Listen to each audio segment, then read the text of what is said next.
So I got these parts all POR15 up for the 70 Buick Wildcat. I'm gonna get them painted up red. Other side of the spindle, some braces. I want to get all these parts finished up. They POR15. I'm waiting for them to dry. Then I'll spray the POR15 etching primer. Then I can paint them whatever color I want to paint them. This color, they're going to be that burgundy. But yeah, I'm going to get these finished up, guys. And hopefully I can get them painted sometime today, either tomorrow. Paint one side today, then I'll normally flip the parts over. Because, you know, some paints, guys, you spray it.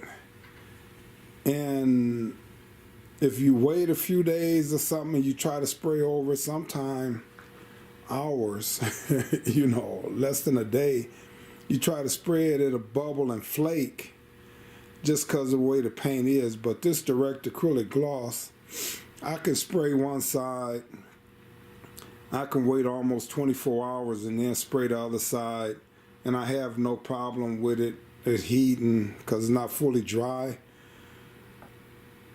to the old paint or the paint that I sprayed the day before, guys. So alright, so now I got these brackets. They are POR15 prep, POR15 painted up.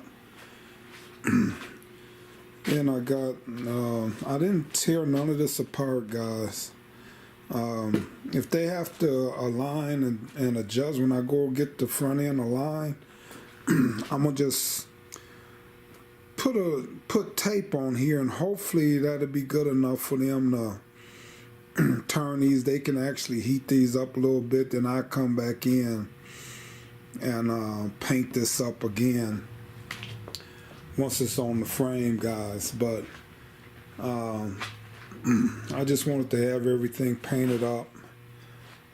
But yeah, so I got all of this done now, so I'm gonna get started on the engine now. Got the transmission painted up, so it's time to get this engine painted, and then I'm gonna be ready to start putting the frame back together, guys.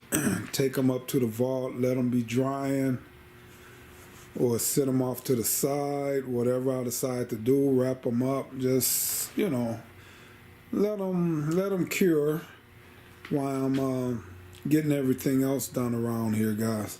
Alright, I'm coming and finish up on this engine over here. Alright.